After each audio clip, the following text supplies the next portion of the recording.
किसान भाइयों नमस्कार। आज की इस वीडियो में हम बात करेंगे कि प्याज की उन्नत सफल वैज्ञानिक खेती कैसे करें। तो किसान भाइयों अगर आप भी प्याज की खेती करते हैं तो ज़रूर वीडियो को पूरा देखना है, क्योंकि इसमें हम कुछ ऐसी नॉलेज पूर्वक बात करेंगे जो आपने कभी देखी नहीं होगी और ना ही सुनी होगी। तो किसान भाई वीडियो अगर आप अंत तक देखेंगे तो आप अपना उत्पादन को बढ़ावा दे सकते हैं, अर्थात अपनी कंद को बढ़ा भी सकते हैं। तथा उसमें हम ऐसी कुछ बुआई से लेकर अंततः हम कुछ जानकारी बताएंगे तथा इसमें हम अनुकूल समय, तापमान, बेसल डोज, इसकी कौन कौन सी वेराइटियाँ होती है तथा इसमें खाद शेड्यूल और तथा इसमें खरपतवार पर नियंत्रण रखने के लिए किन किन दवाइयों का स्प्रे करना चाहिए तथा इसकी सिंचाई हमें कब करनी चाहिए, कौन से समय पर हमें इसकी बुआई करनी चाहिए तथा इसमें रोपण की विधि कैसी होती है तथा इसमें नर्सरी एवं खरपतवार आदि इसमें A to Z बुआई से लेकर अंत तक तथा इसमें कौन सी लागत, कितनी लागत होगी तथा इसमें हम कितना खर्चा आ जाएगा और कितना उत्पादन आपको देखने को मिल सकता है। तो किसान भाई आज की इस वीडियो में हम इसी के बारे में हम आपके लिए लेके आए हैं। बहुत सारे किसान भाइयों के कमेंट आ रहे हैं कि प्याज की खेती की वीडियो हमें चाहिए। तो किसान भाई अब हम आपकी किसान भाई हम आपके लिए हमने किसान भाइयों हमने आपके लिए क्या प्याज की खेती की वीडियो बनाई है। तो किसान भाई आप भी इस वीडियो का मज़ा ले तथा इसमें कुछ ऐसी जानकारी रोचक बताएंगे जो आपने कभी देखी नहीं होगी। तो किसान भाई वीडियो को शुरू करते हैं। अगर किसान भाई अभी तक आपने हमारे यूट्यूब चैनल को सब्सक्राइब नहीं किया तो क्या चैनल को भी सब्सक्राइब कर दीजिए और पास लगे आइकन को भी ऑल कर दीजिए, जिससे कि हम समझेंगे कि हम जो भी वीडियो अपलोड करते हैं वो आपके दिमाग में अवश्य पहुंच जाती है तथा आप भी हमारे यूट्यूब चैनल को सब्सक्राइब कर देते हैं। तो किसान भाई चैनल को सब्सक्राइब कर दिया तो वीडियो को शुरू करते हैं। तो किसान भाई अगर आप प्याज की खेती कर रहे हैं तो आपको सबसे बेस्ट तरीका रहेगा आप रबी के सीज़न में प्याज की खेती करें, अर्थात दिसंबर जनवरी में आप इसकी क्या बुआई कर दें। बहुत सारे किसान भाई नवंबर दिसंबर में ही कर देते हैं। इससे क्या होता है, इसमें शीबी बढ़ जाता है तथा इसमें हमें नवंबर दिसंबर में हमें प्याज की खेती नहीं करनी चाहिए। अधिकतर हमें दिसंबर जनवरी में ही प्याज की खेती करनी चाहिए। अगर किसान भाई आप खरीफ के सीज़न में, अर्थात आप खरीफ के सीज़न में कर रहे हैं, जब मौसम वर्षा ज़्यादा होती है तब आप इसकी बुआई कर रहे हैं तो आपको जुलाई से अगस्त में कर देनी चाहिए। अगर किसान भाई अगर आप प्याज की खेती अगस्त में करते हैं तो आपको बहुत ही बम्पर उत्पादन देखने को मिल सकता है, क्योंकि प्याज की खेती अधिकतर अगस्त में इसलिए करते हैं क्योंकि उस समय अनुकूल समय तथा उसमें मृदा का पीएच एवं तापमान सब स्थिर रहता है, जिससे कि पौधे की ग्रोथ कभी रुकती नहीं है, वह अपनी ग्रोथ को बढ़ाए रखता है तथा उसमें दोगुनी ग्रोथ से अपनी फसल को बढ़ाए रखता है, जिससे कि उत्पादन भी बढ़िया देखने को मिल सकता है। किसान भाई अगर आप करते हैं रबी के सीज़न में तो आप नवंबर दिसंबर में करें या तो दिसंबर जनवरी में कर सकते हैं। अगर किसान भाई आप खरीफ के सीज़न में करते हैं तो आपको अगस्त में ही कर लेना चाहिए, क्योंकि इससे बढ़िया पैदावार देखने को मिल सकती है। अब किसान भाई बात करते हैं कि तापमान कितना रहेगा तब आपकी फसल बढ़िया देखने को मिल सकती है। तो किसान भाई तापमान आपको 15 डिग्री सेल्सियस से 35 डिग्री सेल्सियस के मध्य होना ही चाहिए। किसान भाई अब मिट्टी की बात करते हैं तो आपको काली मिट्टी, पीली मिट्टी, चिकनी मिट्टी, काली दोमट मिट्टी और हल्की भूमि किसी भी प्रकार की आप मिट्टी का प्रयोग करके अर्थात उसमें बुआई कर सकते हैं, जिससे कि आपकी पौधे की ग्रोथ क्या बड़ी रहेगी तथा इसमें हरापन आपको देखने को मिल सकता है तथा इसमें आप नर्सरी भी कर सकते हैं। किसान भाई अब बात करते हैं कि मृदा की पीएच वैल्यू कितनी होती है तब आपकी फसल बढ़िया देखने को मिल सकती है। तो आपको लगभग 5.5 से 7.5 होनी ही चाहिए। किसान भाई अब बात करते हैं कि अगर आप प्याज की खेती अवश्य कर रहे हैं तो आप क्या खेत के चारों मेर अर्थात अपने फील्ड के चारों मेर अपनी मतलब जाली वाली का प्रयोग करके आप उस बंद कर देता है कि पशुओं या जानवरों का कोई उस पर प्रकोप नहीं रहता है। अगर किसान भाई अगर आप इसमें अपनी और अपने खेत की सावधानी करना चाहते हैं तो अपने पशुओं से बचाने के लिए अर्थात पशुओं से अपनी फसल को बचाने के लिए आप चारों मेर क्या जाली का प्रयोग कर सकते हैं तथा अपने चारों ओर मेड़ का भी साफ कर सकते हैं। किसान भाई अब बात करते हैं कि आपको इसमें निराई डुराई तो कर लेनी ही चाहिए तथा इसमें ट्रैक्टर से क्या आपको कल्टीवेटर चलाकर निराई डुराई कर लेनी चाहिए। उसके बाद आपको हैरो चलाकर आपको फिर प्याज की बुआई कर देनी चाहिए। किसान भाई अब बात करते हैं आपको अब खाद मतलब आपको अब क्या करना चाहिए, तो इसमें कुछ थोड़ा इसकी मात्रा में खाद का प्रयोग करना चाहिए। आपको लगभग 2 ट्राली अगर सस्ता मिल रहा है किसान भाइयों तो आप गोबर का खाद 2-3 ट्राली मंगवा दीजिए और तथा गोबर खाद को मिक्स करके आप स्प्रे करें। किसान भाई अब बात करते हैं आपको बेसल डोज अर्थात खाद का शेड्यूल आपको किस प्रकार रहना है तब जब आप बुआई करते हैं तब आपको तो बेसल डोज आपको SSP खाद 100 किलोग्राम तथा इसमें हम बेसल डोज में कितनी मात्रा में कौन सा खाद लेना है हम सब कुछ जानकारी बताएंगे। तो आपको किसी और की वीडियो देखने की ज़रूरत नहीं है, क्योंकि इसमें हम बुआई से लेकर अंत तक इसमें पीलापन तथा इसमें पत्तियां ऊपर से सूख क्यों जाती है कई बार देखने को मिल सकता है किसान भाइयों को, तथा इसमें कीट फंगस आदि की वीडियो हम बताएंगे।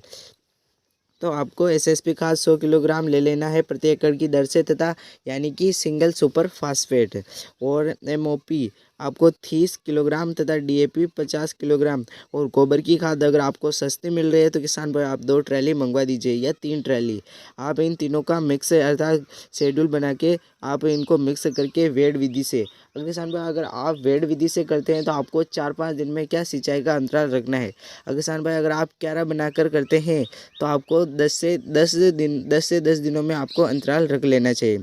किसान भाई अब बात करते हैं, आपको थोड़ी सी मात्रा में गोबर डाल दिया है अर्थात 2-3 ट्राली आपने मिक्स कर दिया है, फिर आपको वेड विधि से आपको इसकी शेड्यूल कर देना चाहिए। किसान भाई अब बात करते हैं कि आपको अगर आप रबी के सीजन में कर रहे हैं तो आपको कौन कौन सी वैरायटियों का उपयोग करना चाहिए। किसान भाई अब रबी के सीजन में आपको कौन कौन सी वैरायटियाँ बढ़िया रहती है अब अगर प्याज की खेती कर रहे हैं तो Pusa red, Pusa light red और जिंदल नासिक रेड N53 और बीमा सुपर और पंचगंगा। खासकर किसान भाई ये पंचगंगा रबी के सीजन में भी उगाई जाती है अर्थात बुआई की जाती है और तथा खरीफ के सीज़न में। और तथा खरीफ के सीज़न की बात करें किसान भाई तो आपको एलोरा चाइना किंग और पंचगंगा प्रशांत हाइब्रिड और प्राची चाइना रेड आप इनका प्रयोग कर सकते हैं। किसान भाई अब बात करते हैं आपको क्या करना चाहिए इसके लिए। तो आपको नर्सरी करते समय आपको 40 से 50 दिन आपको नर्सरी का समय लग जाता है। तथा अगर किसान भाई रोपण की विधि की बात करें आपको किस प्रकार से बुआई करनी चाहिए तो तथा किससे करनी चाहिए, तो आप रोपण के लिए आप वेड विधि का प्रयोग कर सकते हैं, क्योंकि वेड विधि से अधिक उत्पादन देखने को मिलता है। तथा अगर आप वेड विधि का प्रयोग नहीं करते हैं तो आपको बहुत ही कंद का फैलाव क्या अर्थात अगर आप डोली बना के करते हैं तो बहुत ही अच्छा फ़ायदा मिलने को मिल सकता है। तो किसान भाई अब बात करते हैं पौधे से पौधे की दूरी आपको कितनी रखनी चाहिए जब आप बुआई करते हैं। तो जब आप बुआई करते हैं तो आपको 10 से 12 इंच की अर्थात 10 से 12 सेंटीमीटर, सॉरी किसान भाई वो गलती से मिस्टेक हो गया, आप 10 से 12 सेंटीमीटर की पौधे की दूरी रखिए। किसान भाई अब बात करते हैं लाइन से लाइन की दूरी। किसान भाई जब आपकी फसल बड़ी हो जाती है तब आपको लाइन से लाइन की दूरी भी 10 से 12 सेंटीमीटर की ही रखनी चाहिए। और तथा अब बात करते हैं कि आपको सिंचाई किससे करनी चाहिए तथा किससे नहीं करनी चाहिए। अगर किसान भाई फुहारे से आपको बिल्कुल भी नहीं करनी चाहिए, क्योंकि अगर आप फुहारे का प्रयोग करते हैं तो आपकी फसल में वो मतलब तने का झुकाव हो जाएगा तथा उसमें तने कभी वो छोटी पत्तियां रहती है तब वे टूट भी सकती है, इसलिए आप फुहारे तथा स्प्रिंकल का प्रयोग न करें। आप इसकी जगह ड्रिप का प्रयोग करें, ड्रिप से बहुत ही अच्छा उत्पादन देखने को मिल सकता है अर्थात आप अगर मेड विधि से कर रहे हैं तो। तथा अगर आप उस क्यारा बनाकर कर रहे हैं तो आपको 15 या 16 दिन का अंतराल आपको रख लेना चाहिए सिंचाई कर रहे हैं तो। किसान भाई बात करते हैं आपको खरपतवार, इसके लिए आपको क्या, अगर आप किसान भाई खाद का प्रयोग भी कर रहे हैं तो आपको क्या करना है, आपकी फसल में पहले खरपतवार को नष्ट कर लेना अति आवश्यक है। अगर आप खाद का प्रयोग पहले ही कर दे तो वह सारा खाद क्या उस फसल को मिलेगा, परंतु उससे ज़्यादा क्या उस खरपतवार को मिलना प्रारंभ हो जाएगा। किसान भाई आपको तो पता ही है खरपतवार कितनी ग्रोथ पकड़ता है तथा वह अपनी ताकत को कैसे बढ़वा लेता है तथा वह और शक्तिशाली हो जाता है, इसलिए आप खरपतवार को सबसे पहले नष्ट कर लें। तथा आपको पहली निराई डुराई कब कर लेनी चाहिए, तो किसान भाई जब आपकी फसल 20 से 25 दिनों में होने वाली होती है तब आपको पहली निराई डुराई कर लेनी चाहिए। अर्थात और भी आपको अगर खरपतवार अच्छा देखने को मिल रहा है तो आप उसी समय उसको नष्ट कर दें। तो किसान भाई अब बात करते हैं कि आप दूसरी निराई डुराई कब करते हैं। तो किसान भाई जब आपकी फसल 40 से 50 दिनों की हो जाती है तब आपको दूसरी निराई डुराई कर लेनी चाहिए। किसान भाइयों अब बात करते हैं कि आपको बीज दर कितनी रखनी लेनी चाहिए। तो किसान भाई इसका मतलब है कि आपको बीज कितनी आवश्यकता होगी। तो आपको प्रति एकड़ के हिसाब से आपको 3 से 4 किलोग्राम आपको बीज की आवश्यकता हो सकती है, अर्थात 3 से 4 के बीच में आप अपने कृषि वाले दुकान से आप जांच पड़ताल करके आप बीज की आवश्यकता देख सकते हैं। किसान भाई अब बात करते हैं कि आपको प्याज की फसल में स्प्रे का शेड्यूल। किसान भाई, जब आपकी फसल में क्या कीट पतंगों का प्रकोप होता है अर्थात फंगीसाइड का, तो आप इसके लिए स्प्रे का प्रयोग करते हैं। तो स्प्रे का शेड्यूल आपको किस प्रकार करना है तथा इसमें क्या अधिक बीमारियां आ जाती है तथा इसमें कीट पतंगों का भी देखने को मिल सकता है तथा इसमें पीलापन, थ्रिप्स तथा मक्खियों आदि का प्रकोप देखने को मिल सकता है। अगर किसान भाई आपको किसी भी प्रकार की कोई भी बीमारी आपको प्याज की खेती में दिखाई देती है तो आप कमेंट में सेक्शन में ज़रूर लिखिए, हम उसकी वीडियो तुरंत अपलोड कर देंगे तथा आप उसको देखकर अपनी फसल को बढ़वार देख सकते हैं। किसान भाई, अब बात करते हैं आपको फर्स्ट स्प्रे शेड्यूल आपको कितने दिनों से कितने दिनों तक रखना है तथा इसमें फर्स्ट शेड्यूल में आपको किन किन खादों अर्थात किन किन दवाइयों का उपयोग करना चाहिए तथा कितनी मात्रा में करना चाहिए और कितनी एकड़ के हिसाब से। तो किसान भाई, पहला स्प्रे आपको 15 से 25 दिनों में कर लेना चाहिए तथा फर्स्ट के स्प्रे में आपको सिजेंटा व क्वांटिस 40 ml तथा इसके साथ आप साफ फंगीसाइड्स 30 ग्राम और तथा इसमें यूपीएल लेनार गोल्ड यानी कि लांसर गोल्ड आपको 30 ग्राम और स्टिकर आपको 15 ml, इन क्या चारों को आप मिक्स करके 15 लीटर पानी में घोल कर, अर्थात वो पानी की एक टंकी आती है, वो 15 लीटर पानी में उसे उपलब्ध होता है तथा आप इनको मिक्स करके 15 लीटर पानी में घोल कर स्प्रे कर दे तथा प्रति एकड़ के हिसाब से हम ये जानकारी बता रहे हैं। तो किसान भाई, आप प्रति एकड़ के हिसाब से आप बुआई अर्थात मतलब स्प्रे शेड्यूल करें।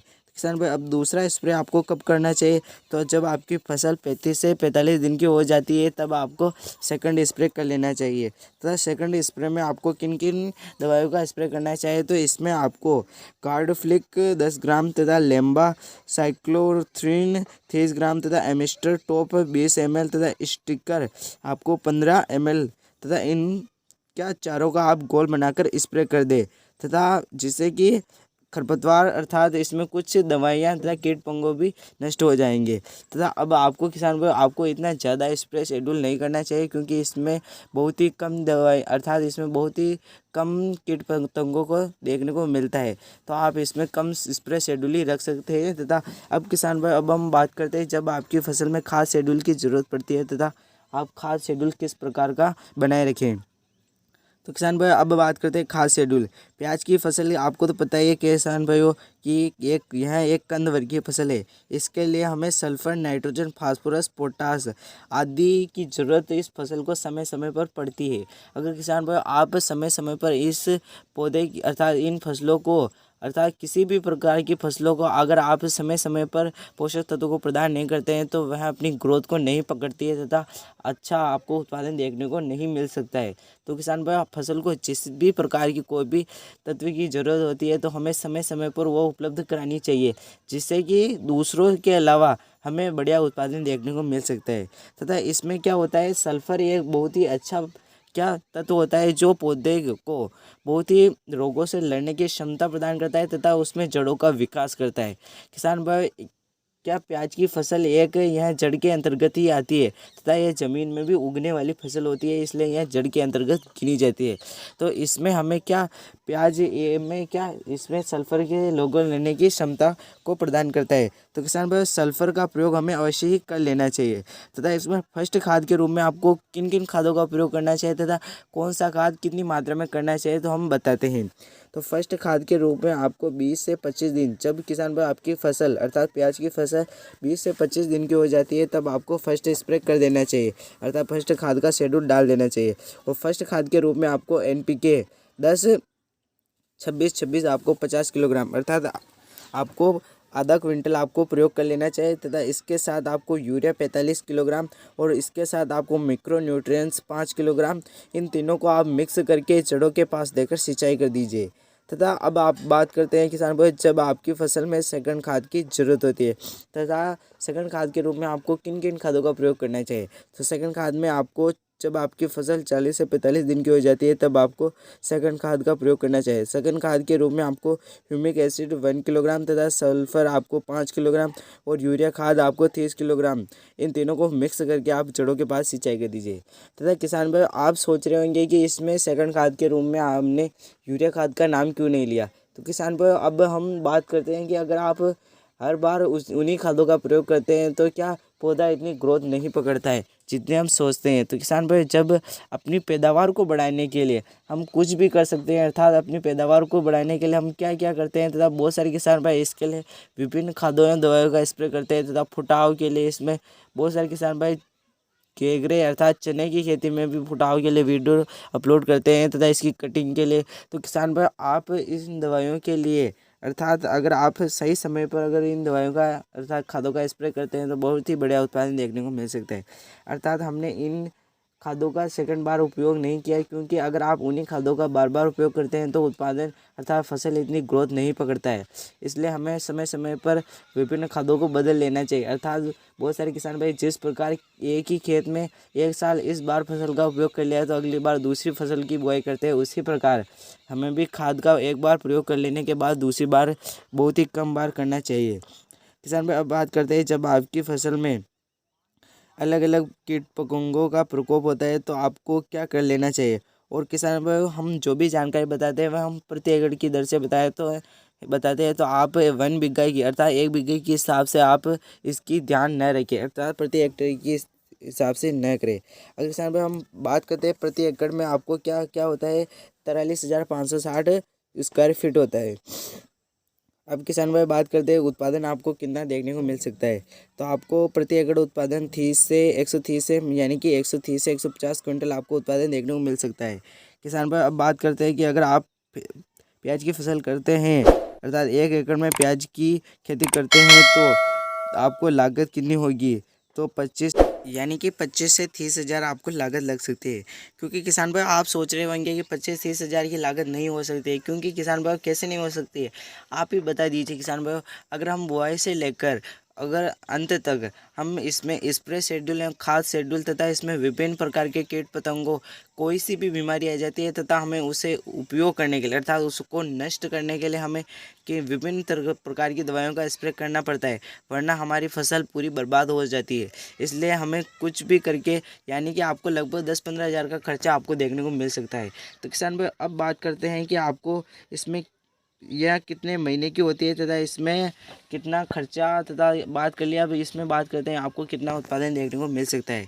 तो उत्पादन तो हो गया 150 क्विंटल तथा इसमें आपको पैसों में आपको कितना उत्पादन देखने को मिल सकता है, तथा यह फसल होती है 4 महीने की अर्थात 40 दिन तो किसान भाई नर्सरी के हो जाते हैं तथा आपकी फसल नर्सरी के अर्थात अगर आप किसान भाई नर्सरी करते हैं अर्थात कैन तो या आप छिटका विधि से, बहुत सारे किसान भाई गाँव के तो छिटका विधि अर्थात अपने हाथ से छिटक देते हैं जिससे कि अपने हिसाब से तथा इसमें बीज दर आपको कैसी रखनी है तथा आप अपने हिसाब से आप इसका प्रयोग कर लेते हैं, परंतु बहुत सारे किसान भाई को समझ में नहीं आता है, इसलिए वह इनसे दूसरी विधि का प्रयोग करते हैं।